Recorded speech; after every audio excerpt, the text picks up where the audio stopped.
There you go. Can you guys see that now?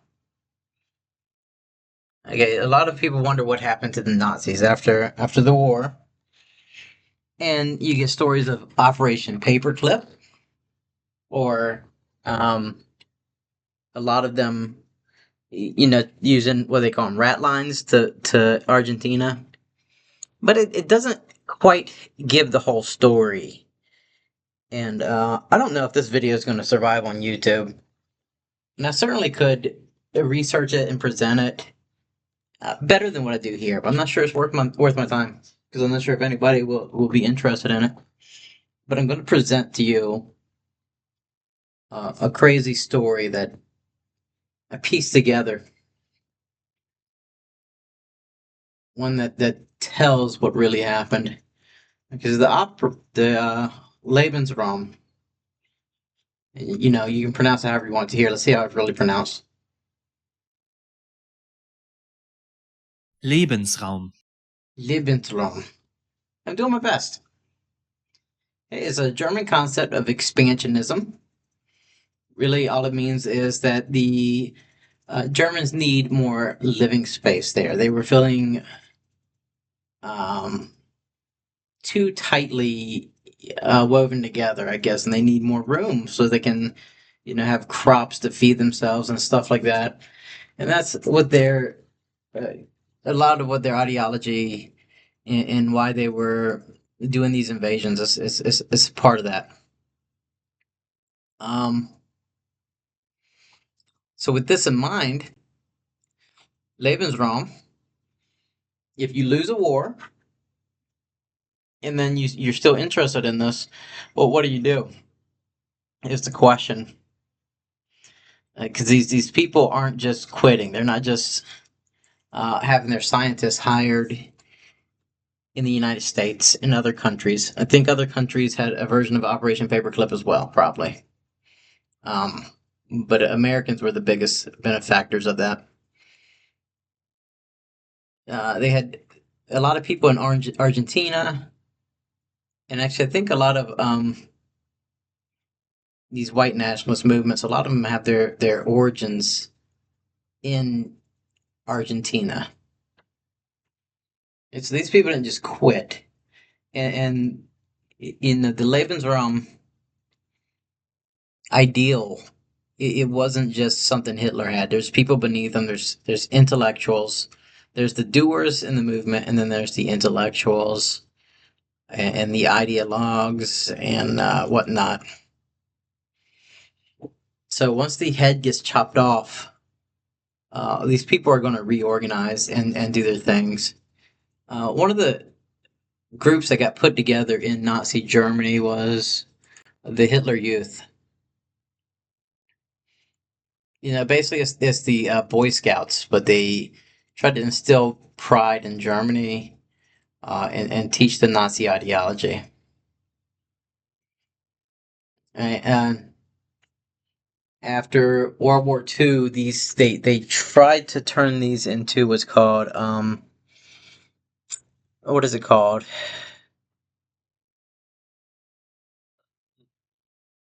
Like stay behind organizations. What a stay behind organization is an organization that stays behind once you lose the war, and they try to raise hell for the occupiers. Because just because you lost doesn't mean the war is really over. And the Hitler Youth got turned into a stay behind organization. I think it failed quite early. Let's see if we can get some quick information on this.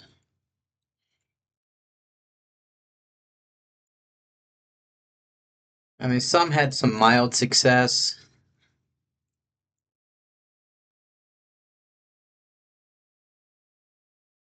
The known ones, anyway.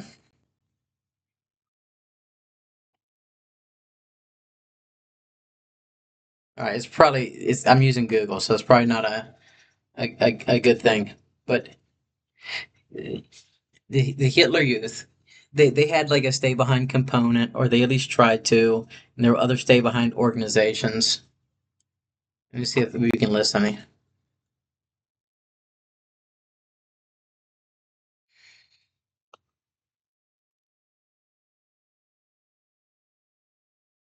In Netherlands, secret stay behind organization was formed after World War II ended. Uh, Operations Intelligence, whose name was changed a number of times. The public common. This is Operation Gladio. I want to get into that, but that's something different. All right. So Operation Gladio is a stay behind organization in case the West lost against communism, essentially. Operation Gladio was there to fight the communists even when the Americans lost.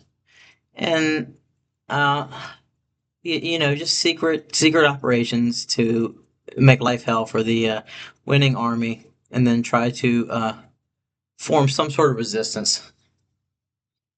And the Germans had them also. Here's what happens in these movements, though, and it happened under socialism too. You have like the intellectuals and you have the activists. See, the Fabian Society, socialism, for example, is more famous because they kind of want it to be known. They advocated for slowly bringing the world to socialism. And then you had the revolutionaries who actually overthrew governments and whatnot. Well, the revolutionaries failed as far as Nazi Germany was concerned. They succeeded, but then they lost the war and they got disbanded. Which kind of makes them, in a lot of ways, more dangerous because they then can seep into organizations and you don't know who they are because they're hiding who they are, or they have their ideology kind of just like spreading their fingers out. And so these people have been spreading their fingers out. I'll explain a little bit more about how. We won't dig too deep into that today unless we want more videos, and then we can do deep dives into exactly how they're spreading their ideology out. But sometimes it's important to wonder, how do they see. So the Nazis lost, and they think, maybe we got defeated by better strategists. Maybe uh, the Jews destroyed us. So they start thinking, well, what do they believe? And you can go to the Protocols of the Elders of Zion, and there's a lot of evidence the stuff was fake. But what's important is, what did these groups believe about their opponents? What do they think was successful? And here's the platform of the Protocols of the Learned Elders of Zion. Place our agents and helpers everywhere. Well, I'm going to show you, or I'm going to explain at least a little bit about this, but yes, the Nazis placed their agents and helpers everywhere. They're out there. They think this is what the Jews did, so they're copying this strategy because they see it as a winning strategy. Take control of the media and use this propaganda for our plans. We'll get to that. We might break this down really far later. Let me see. We're gonna go start a new toolbar, like a new folder.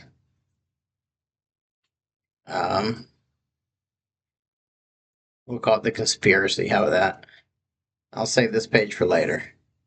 It does a great breakdown, I guess. Starts fights between different races, classes, and religions. Use bribery, threats, and blackmail to get our way. Use basically secret societies to attract potential public officials. That would be their stay behind organizations doing that. Appeal to successful people's egos. Appoint puppet leaders who can be controlled by blackmail. Replace royal rule with socialist rule, like communism, then despotism. So what you got to imagine what this ideology looks like once it spreads away from Nazi Germany, right? They lost Germany. That doesn't mean they have to give up on the idea of Lebensraum, of expanding or having more like space for everybody. And then you got. I want to talk about the Georgia Guidestones for a minute. Because we have this guy. We found out the guy that created the Georgia Guidestones. His name was Herbert H. Kirsten, a physician from Fort Dodge, Iowa. Let me also put this in that folder. There we go. So I'll come back to that later if anybody wants more of a breakdown, and we'll start getting into this. Uh, this is a little biography of him. We care some about the biography, but not too much. This is the evidence of Kirsten being part of this Georgia Guidestones making. We'll get into what the Georgia Guidestones say in a minute, but I just want to show you who's connected to it. When filmmakers visited Fort Dodge, the story took a darker turn. Digging into the doctor's background, they interviewed local historian Roger Nat and William Siles Doane, an art patron and author who said he knew Kristen Doane, who died in 2015. Kirsten used to brag about his friendship with William Shockley, the Nobel Prize winning inventor who later became a notorious eugenicist. I mean, he didn't make it a secret, Doane said in the film, referring to Kirsten's connection with Shockley. He was proud of it. Shockley showed interest in reducing the number of people he considered unworthy. He argued black people were genetically inferior to white people. And according to his 1989 New York Times obituary, he proposed paying women with low IQs to be sterilized. In 1992, when David Duke ran for president, Kirsten put a good word for him, even though Duke was infamous Klansman and neo-Nazi and Holocaust denier. David Duke voices many beliefs held by reasonable Americans, Kirsten wrote in a letter published to the Des Moines Register. So this is him showing support for Nazi ideology and being close with eugenicists who helped shape some of the ideology of the Nazi movement. What does the Georgia Guidestones say? Let's read it.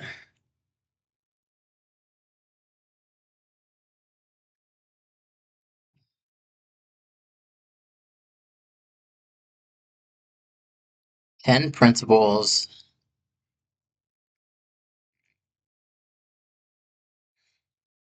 Yeah, maybe we can get this. The principles are maintain humanity under 500 million. Now that's going to be a lot of Lebensraum for people. It's going to be a lot of living space. Currently we have what, 7 billion?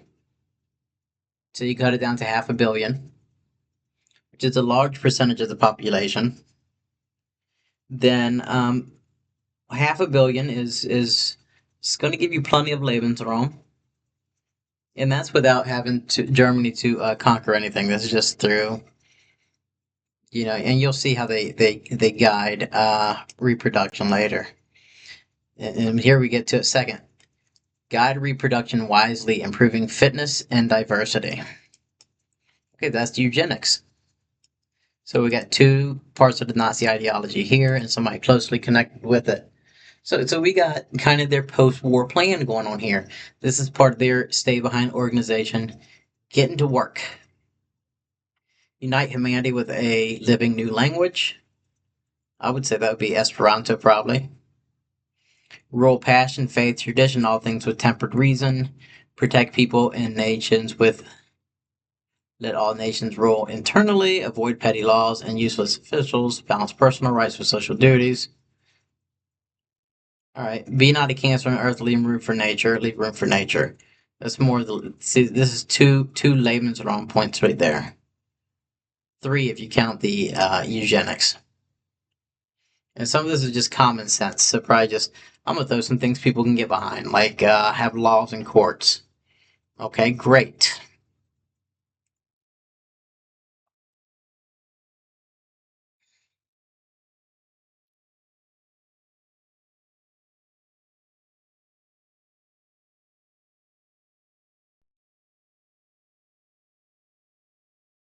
That's where we found that.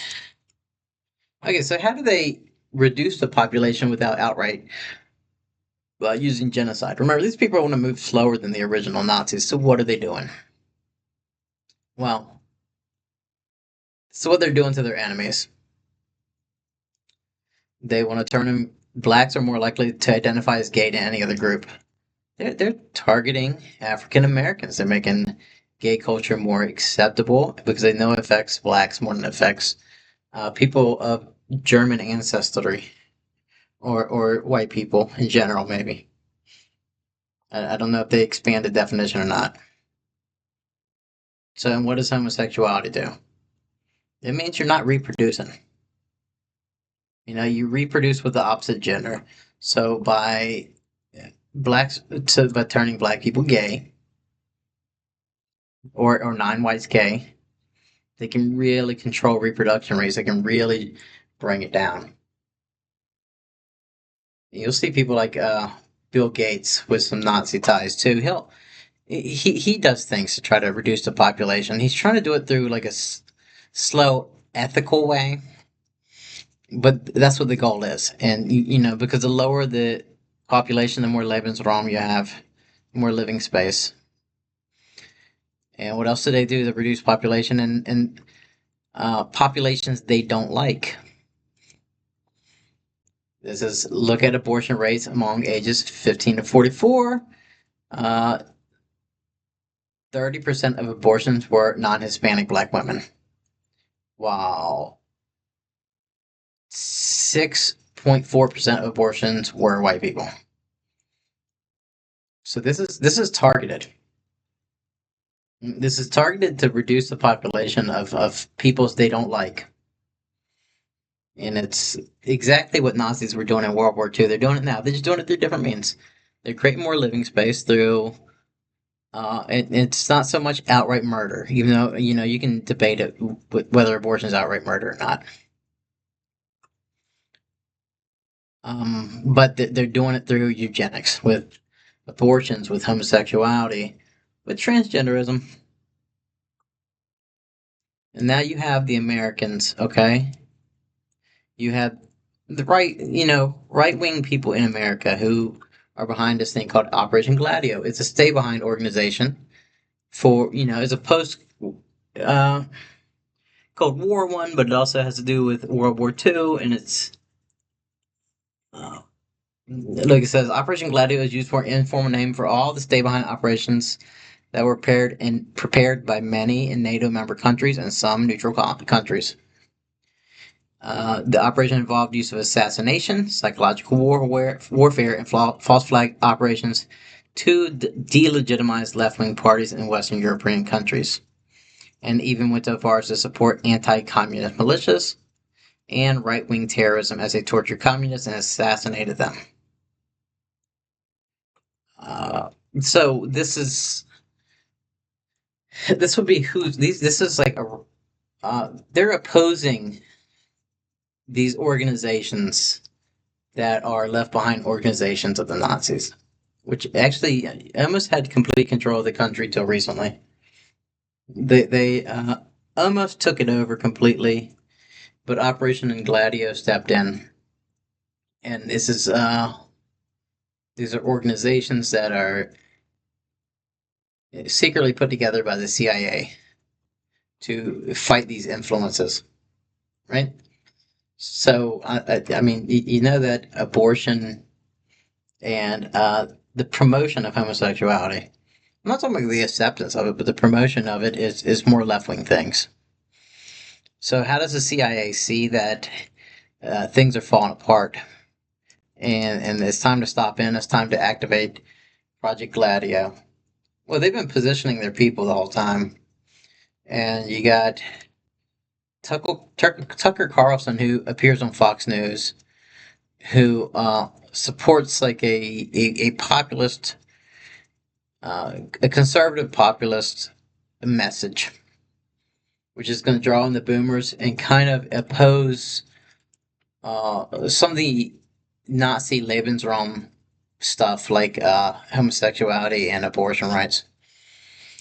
So Tucker Carlson is that sort of populist. He's got the boomers on board.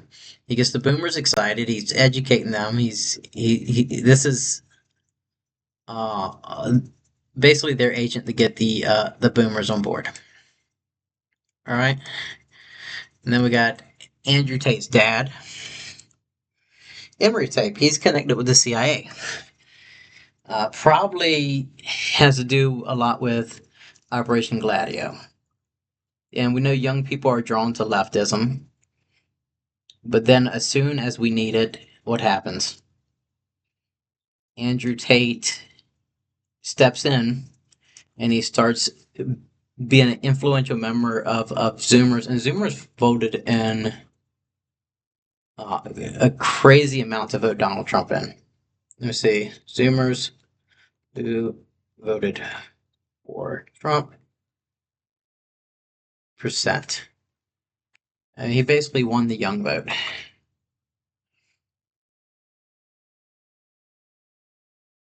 42% of young voters cast a ballot, compared to 53%, but where'd they vote? Well, they voted for Trump in huge numbers. And part of that was due to uh, Andrew Tate pushing them in a right-leaning direction against the Nazi ideals of eugenics and censorship of speech and things like that. And when they were really censoring speech too, Peter Thiel stepped in, and Peter Thiel has a lot of. Let's see if it'll show up on Google.